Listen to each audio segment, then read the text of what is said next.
हाँ जी, आदाब, सत श्री अकाल, नमस्कार। सभी बच्चों का स्वागत फिजिक्स वर्ल्ड में। बेटा हम लास्ट चैप्टर हमने कंप्लीट किया था इलेक्ट्रिक फील्ड वाला।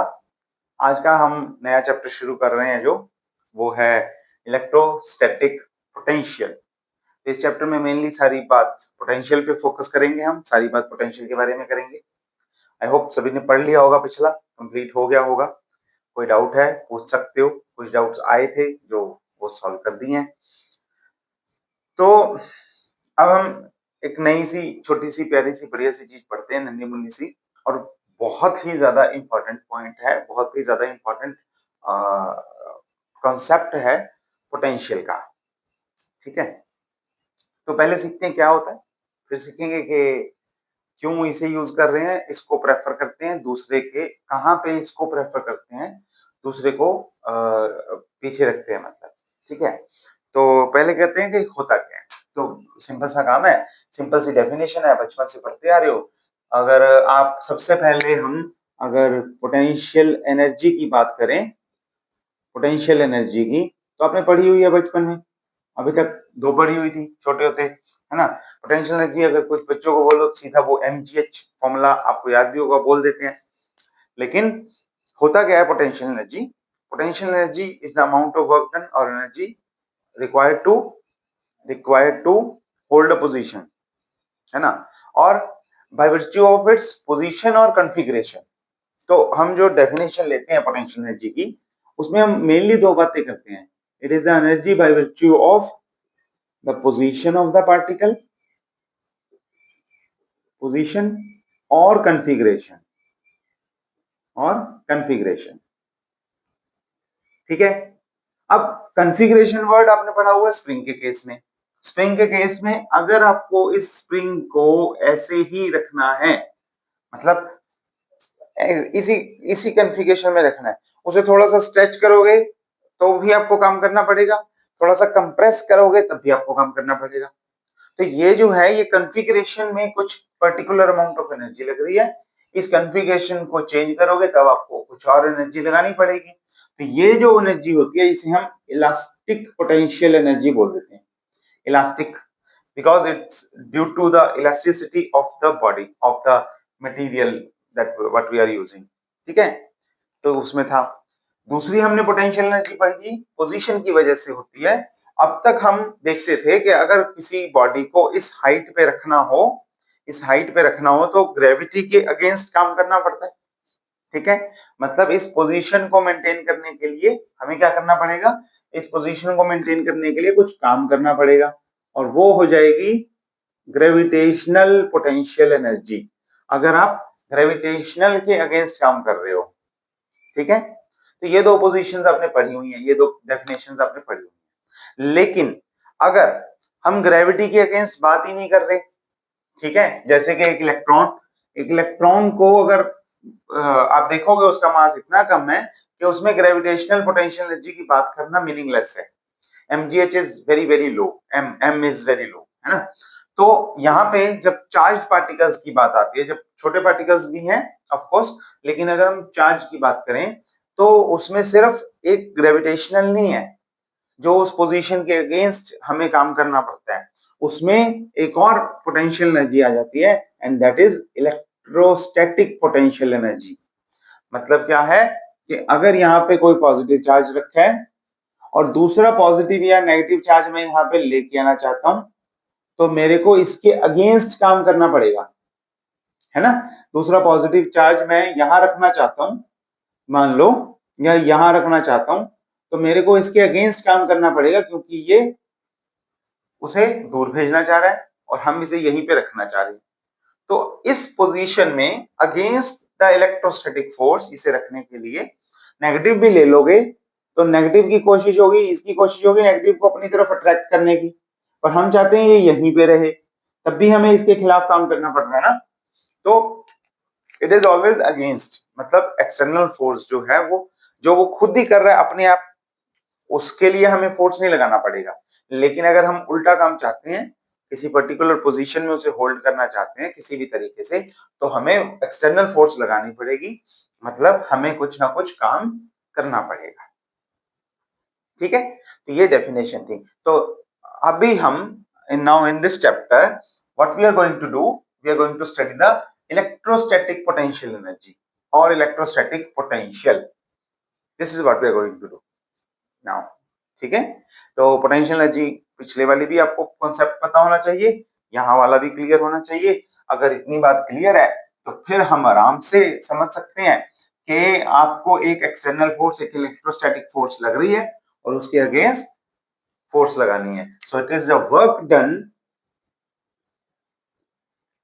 in moving a unit positive charge, let's say q naught, from one point to another, from let's say a point to b point, a to b point। ठीक है, किसी ए point से किसी B point पे अगर आपको particle को लेके जाना है तो आपको कुछ काम करना पड़ेगा। ठीक, कितना काम? वर्क डन की डेफिनेशन आपको पता ही है, वर्क डन होता है F dot D R, D L या डी एस लिख दो, फोर्स डॉट डिस्प्लेसमेंट, ये होता है। फोर्स आपको पता है, force is given bye Q times of electric field intensity, कि जितनी इलेक्ट्रिक फील्ड है उतने में ही जो काम करना पड़ेगा वो आप यहां लगा दो, और इनटू डी एस, अगेंस्ट काम करना है ना। तो अगर इलेक्ट्रिक फील्ड हमने जैसे अभी देखा, अगर यहाँ पे एक पॉजिटिव चार्ज है, यहाँ पे एक पॉजिटिव चार्ज रखना है, तो ये इलेक्ट्रिक फील्ड इस डायरेक्शन में लगाएगा और हमें फोर्स इस डायरेक्शन में लगाना पड़ेगा। तो या डिस्प्लेसमेंट ए टू बी इस डायरेक्शन में करनी पड़ेगी। तो हमारा क्या है कि ई और डिस्प्लेसमेंट, इलेक्ट्रिक फील्ड और डिस्प्लेसमेंट में 180 डिग्री का एंगल आएगा, क्योंकि ये एक दूसरे के ऑपोजिट काम कर रहे हैं। तो ऐसे आप लिख सकते हो कि यहाँ पे एक माइनस लगा दो, सिंपल माइनस साइन रिप्रेजेंट्स के जो है आप अगेंस्ट काम कर रहे हो। ठीक है, डॉट डिस्प्लेसमेंट डॉट डीएल लिख दिया मैंने, और ऊपर एस लिखा था, एस लिख लो, कोई बात नहीं है। जनरली हम इसमें डिस्प्लेसमेंट एस से नहीं आर से लिखते हैं, पोजीशन वेक्टर और वो उससे लिखते हैं, तो करके आर ले सकते हैं हम। ठीक, और अगर ये तो हुआ small small amount of work done, अगर टोटल वर्क डन लेना हो तो क्या करोगे? इंटीग्रेशन कर दो, integration from A to B, total displacement जितनी भी होगी उसमें आप वो कर सकते हो, मैंने आर से लिख दिया। ठीक है, so this is the formula for potential energy in bringing a unit positive test charge from one point to another. So this is basically, अगर आप ए टू बी जा रहे हो तो आपकी पोटेंशियल एनर्जी बी पे कितनी है माइनस ए पे कितनी है, ये आपको बताएगी कि आपने कितना काम किया है। This work done is stored in the form of electrostatic potential energy. A और बी पे इस तरह से लिख सकते। ठीक हो गया, सिंपल है। अच्छा, अगर आप देखो तो इस वर्क डन, इस एनर्जी या इस वर्क पे अगर हम वर्क को चार्ज से डिवाइड कर दें, ठीक है, दिस वर्क डन और दिस पोटेंशियल एनर्जी एक ही बात है, दोनों एक ही चीजें हैं। This work done is stored in the form of potential energy. अगर हम इसे टेस्ट चार्ज से डिवाइड कर दें तो जो क्वांटिटी आती है उसे हम बोलते हैं इलेक्ट्रोस्टैटिक पोटेंशियल। इलेक्ट्रोस्टैटिक पोटेंशियल, ऊपर वाली पोटेंशियल एनर्जी को चार्ज से डिवाइड कर दोगे तो आ जाएगा हमारे पास इलेक्ट्रोस्टैटिक पोटेंशियल। ठीक है, पोटेंशियल क्या होता है? पोटेंशियल होता है the work done in bringing a unit positive test charge from one point to another. It's a potential difference actually, हम इसे पोटेंशियल डिफरेंस लिखते हैं। अब if you are moving from one point to another A to B, तो ये हो गया potential difference. This is given by VP minus VA, है ना, A to B, A to B कितना आ जाएगा? आप इसे लिख सकते हो माइनस ई डी आर, ऐसे लिख लो, ई डी आर, चेक कर लो। ठीक है, कोई दिक्कत वाली बात नहीं है। अच्छा, वो बेसिकली हम यहाँ पे अगर एक माइनस में कुछ बच्चे कंफ्यूज होते हैं, मैं वो भी बता देता हूँ, ठीक है। आप एक एक्सप्लेनेशन, एक आंसर तो सीधा है कि आप क्या करो, आपकी बुक में दो तरीके से दिया जा सकता है। एक तो होता है कि फोर्स को सीधा सीधा नेगेटिव कर लो, क्योंकि इलेक्ट्रोस्टैटिक फोर्स जो है वो अगर Q नॉट E है तो हमें एक्सटर्नल फोर्स जो लगानी होती है वो क्या होती है, external force is equal to minus of this, उसके ऑपोजिट लगानी पड़ेगी ना। तो हम लगाते हैं minus Q naught E, minus Q naught E, minus Q naught E, ठीक है। ऊपर हमने लगाया भी था, यहाँ पे माइनस लगा दिया था। माइनस क्यों कर दिया था, क्योंकि ये इलेक्ट्रिक फील्ड के ऑपोजिट है, यहां से ही एक्सटर्नल फोर्स से ही, ठीक है। और वैसे अगर हम करेंगे तो फिर इसमें ऐसे ही रखना, ई डॉट डी आर इसी तरीके से रख सकते हो। और अदरवाइज वो आपको इनबिल्ट पता लग जाएगा कि एक नेगेटिव जो आ रहा है वो ऑपोजिट को रिप्रेजेंट कर रहा है, अपोजिंग फोर्स को, ठीक है। तो उसकी वजह से फाइनल में पॉजिटिव भी आ जाता होता है, क्योंकि दो नेगेटिव बन जाते हैं। तो फिलहाल हमारे पास ये चीज आ गई, ये फॉर्मूला आ गया, ठीक। आगे करेंगे आपको और चीज क्लियर हो जाएगी, किस तरह से माइनस रिजॉल्व होता है। अगर उसमें कंफ्यूजन हो तो वो रिजॉल्व हो जाएगी। अच्छा, यहाँ पे अब दो वर्ड्स आते हैं। अगर हम एक पॉइंट से दूसरे पॉइंट पे लेके आ रहे हैं चार्ज को, from one point to another, यहां से अपोजिंग फोर्स लग रहा है, हम ए पॉइंट पे हैं, चार्ज रखा हुआ है, और बी पे लेके आ रहे हैं, ठीक है। ये सिचुएशन है, ए पॉइंट पे चार्ज रखा हुआ है, हम बी पॉइंट पे उसे लेके आ रहे हैं। तो पोटेंशियल जो यहाँ पे फाइनल था माइनस जो इनिशियल था, उतना काम हमें करना पड़ गया। यहाँ पे उसकी कुछ एक्स पोटेंशियल एनर्जी थी, यहाँ पे कुछ वाई पोटेंशियल एनर्जी थी, तो एक्स माइनस वाई करेंगे तो आंसर आ जाएगा हमारा, ठीक है। This is potential difference. अगर आप वो पोटेंशियल एनर्जी लिखोगे तो पोटेंशियल एनर्जी, अगर आप Q से टेस्ट चार्ज से डिवाइड कर दोगे तो पोटेंशियल डिफरेंस, ठीक है। लेकिन अगर मुझे डिफरेंस ना निकालना हो, मुझे सिर्फ इस पॉइंट पे पोटेंशियल निकालना है, कि अगर इस पॉइंट पे होल्ड करके रखना हो तो कैसे रखें। जैसे ग्रेविटेशनल में भी हमारे पास फॉर्मूला होता है mg, अगर आप h1 हाइट से h2 हाइट पे गए हो तो कितना काम करना पड़ेगा, इतना काम करना पड़ेगा, h2 माइनस h1। लेकिन हम इन जनरल लिखते हैं, हम लिखते हैं कि जीरो से गए हम हाइट पे तो हम mgh लिख देते हैं, ठीक है। तो हम mgh लिख देते हैं। ऐसे ही यहां पे भी अगर हम इनफाइनाइट डिस्टेंस ले लें, इनफाइनाइट से ए पॉइंट तक आने में कितना काम करना पड़ेगा, या इनफाइनाइट डिस्टेंस से बी पॉइंट तक आने में कितना काम करना पड़ेगा, तब आप क्या करोगे, एक पॉइंट को इंफिनिटी पुट कर दो और पोटेंशियल हो जाएगा ए टू बी की जगह हमारा हो जाएगा इंफिनिटी टू बी, और ये कितना होगा, ये पोटेंशियल एट बी होगा, potential at B. See the difference between two words. This is potential difference between A and B. This is potential at B. ठीक है, फर्क क्या है, यहाँ A to B इंटीग्रल चलता है और वहां पे इंफिनिटी टू B इंटीग्रल चलता है। ठीक हो गया, देख लो, कोई दिक्कत वाली बात नहीं, बेसिक ही है, पुराना ही है, छोटे होते से करते आ रहे हो ये सब। तो चलो आगे देखते हैं। इसमें एक सिंपल सा डेफिनेशन तो हो गई है, एक सिंपल सा आर्टिकल देख लेते हैं। अब हम निकालेंगे potential due to a point charge, potential, अब पोटेंशियल की बात करेंगे mainly, due to a point charge यही निकालते हैं हम, ठीक है। तो अगर पॉइंट चार्ज ले लें तो कैसा होगा, ऐसा होगा, ये हर तरफ रेडियली आउटवर्ड अपोज करेगा अगर पॉजिटिव चार्ज आएगा तो, ठीक है। हम positive test charge is always taken as positive, है ना। तो पॉजिटिव ले लो, ये लो पॉजिटिव ले लिया, तो यहाँ पे इलेक्ट्रिक फील्ड इसे इस तरफ भेजना चाह रही है, हम इसे यहां से या इंफिनिटी से यहां लेके आना चाह रहे हैं पी पॉइंट पे, ठीक है, पी पॉइंट पे लेके आना चाह रहे हैं। अब क्वेश्चन ये है कि इस पॉइंट पे कितना लेके आने के लिए कितना पोटेंशियल लगाना पड़ेगा। फिर वो हमने देख लिया फॉर्मूला, हमारा फॉर्मूला है v का, कि आप इसे माइनस इंफिनिटी से पी पॉइंट तक लेके आओ।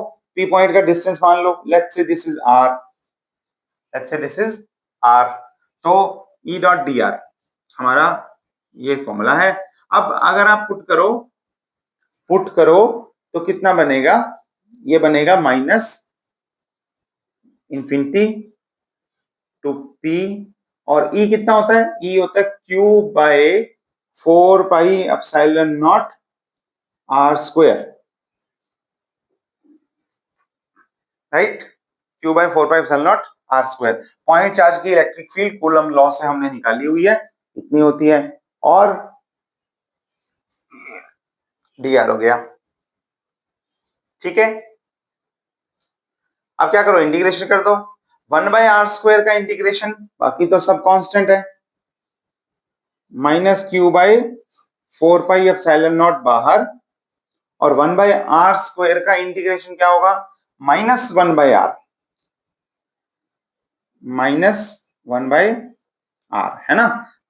X power N is X power N plus 1 divided by N plus 1, R power है -2, तो -2 प्लस 1 यानी कि -1 पावर डिवाइडेड बाय -1, ऊपर भी माइनस आ जाएगा, तो -1 अपॉन आर आ गया। कहां से कहां तक, इनफिनिटी टू आर डिस्टेंस तक। पी पॉइंट में डिस्टेंस कितना है, डिस्टेंस पुट करोगे तो आर है, ठीक है। अब यहाँ पे माइनस से माइनस कट गया और आर नीचे आ गया, माइनस ये कितना हो जाएगा, Q by 4 pi epsilon not 1 by R minus 1 by infinity, और 1 by infinity is 0, so this is Q by 4 pi epsilon not are.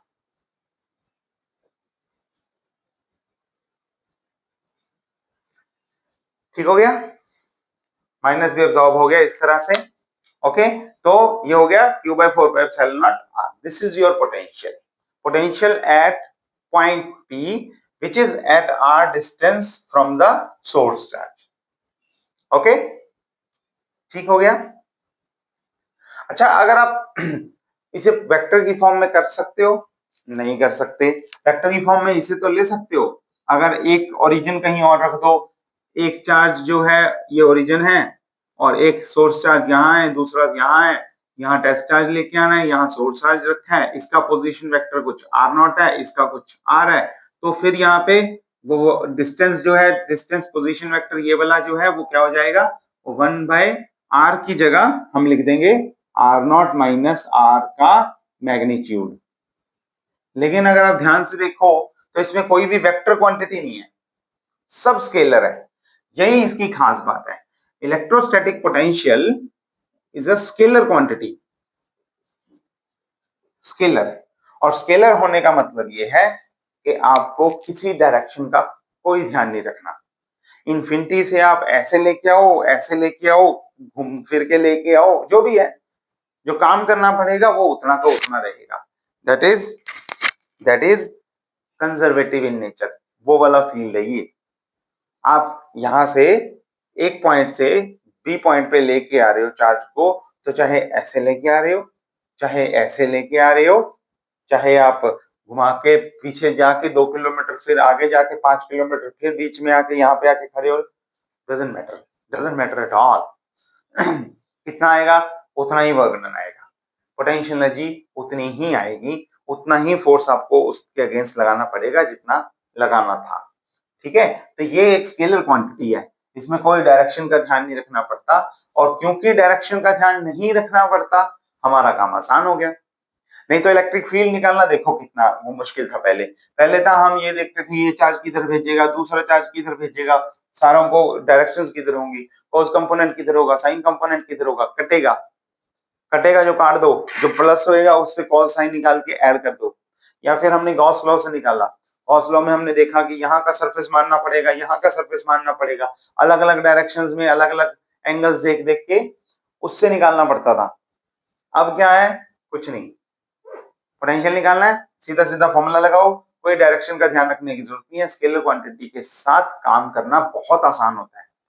तो जहां पे आप पोटेंशियल से काम कर सकते हो वहां पोटेंशियल दिखाओ, मतलब पोटेंशियल यूज करो और उससे अपना आंसर निकालो। इलेक्ट्रिक फील्ड इंटेंसिटी भी बड़ी जल्दी निकलेगी। बात समझ में आ गई? ठीक है, सिंपल सा फॉर्मूला है, उसे आप अगर कंबाइन करना चाहो, उसे पोजीशन वेक्टर की फॉर्म में लिखना चाहो तो इस तरह से लिखोगे, सीधा डिस्टेंस की फॉर्म में लिखना चाहो तो ऐसे लिखोगे, और ये पोटेंशियल का फॉर्मूला लगा के एट वन पॉइंट और पोटेंशियल डिफरेंस का फॉर्मूला लगा के बिटवीन 2 पॉइंट्स आप अपना आंसर आराम से निकाल सकते हो। देख लो, देख लो, कोई दिक्कत तो नहीं?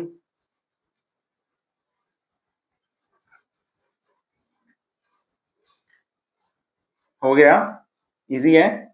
तो एक डेफिनेशन या एक फॉर्मूला, छोटा सा फॉर्मूला और करते हैं, फिर आज के समाचार समाप्त करेंगे। तो और फॉर्मूला क्या है? और देखो, अगर अगला हम क्या सीखते हैं कि एक पॉइंट चार्ज पे तो काम करते ही नहीं है, हम क्या करते हैं मल्टीपल चार्जेस पे, due to group of charges या डिस्ट्रीब्यूशन, चार्ज डिस्ट्रीब्यूशन। ठीक है, तो मान लो 10 चार्ज रखे हैं, तो 10 चार्ज रख दो, यहाँ लो, यहाँ पे Q1, Q2, Q3, Q4, Q5, Q6, Q7, Q8, Q9, Q10 रख दो, रख दिए। एक दो नाम भी दे लेता हूँ, Q1, 2, Q3, Q4 और Q5, और ऐसे अलग अलग आप अलग अलग स्थानों को नाम दे सकते हो। ठीक है, डैश डैश डैश Qn, मान लो n चार्जेस रखे हैं।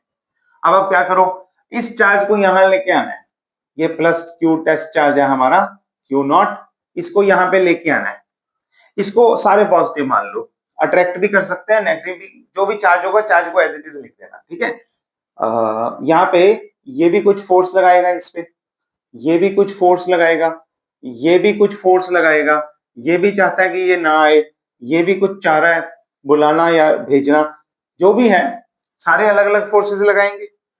तो इस पर टोटल जो फोर्स लगेगा that can be calculated by superposition principle. पढ़ा हुआ है हमने, सुपरपोजिशन प्रिंसिपल बताया था कि सारों के फोर्सेस इंडिविजुअल इंडिविजुअल ऐड कर लो।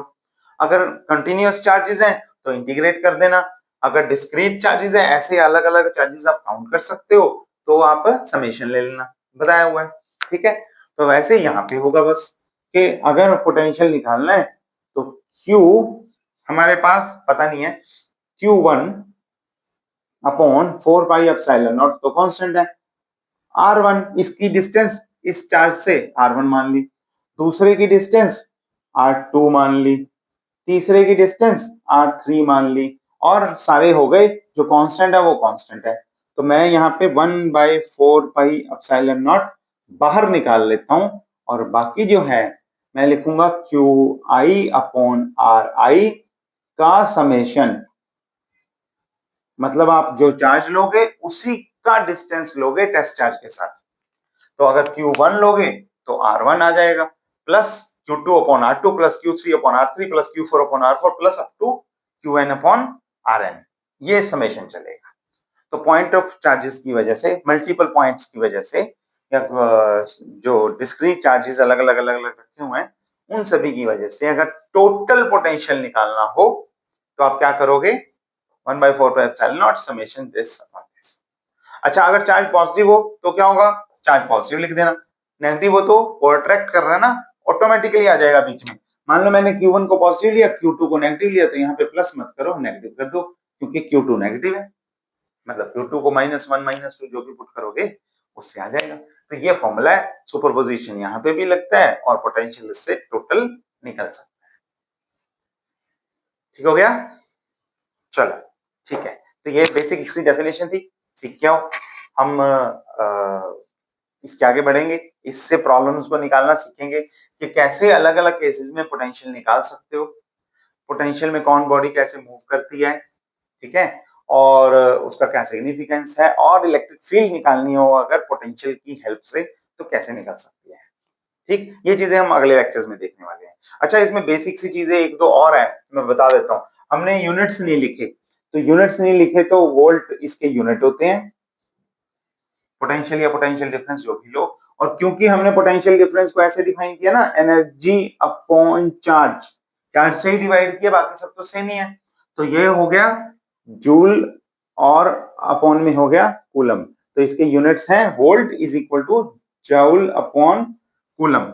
तो एक, अगर एक कूलम चार्ज को मूव करने के लिए 1 जूल आपको काम करना पड़े तो आप बोलोगे कि हमारा पोटेंशियल जो है वो 1 वोल्ट का है। इस तरह से आप डिफाइन कर सकते हो, वो तो बेसिक डेफिनेशन है। ठीक है, अगर आप इसे अर्ग में लिख लो, अर्ग में, और इसे स्टैट कूलम में लिख लो, तो वो एसआई यूनिट की जगह वो सीजीएस यूनिट्स बन जाएंगे। ठीक है, तो इस तरह से आप यूनिट्स तो बेसिक चीज है, कर ही चुके हो, बहुत बार आते ही आपको, तो ये आपने देखना है। ठीक, चलो हम अब अगली क्लास में मिलेंगे, अगले लेक्चर में मिलेंगे। तब तक के लिए आप ये पढ़ते रहो, पूरा काम कर लो, कोई डाउट है तो पूछ लो और अपनी सेहत का ध्यान रखो। हम मिलते हैं अगली क्लास में। टेक केयर, शब्बा खैर।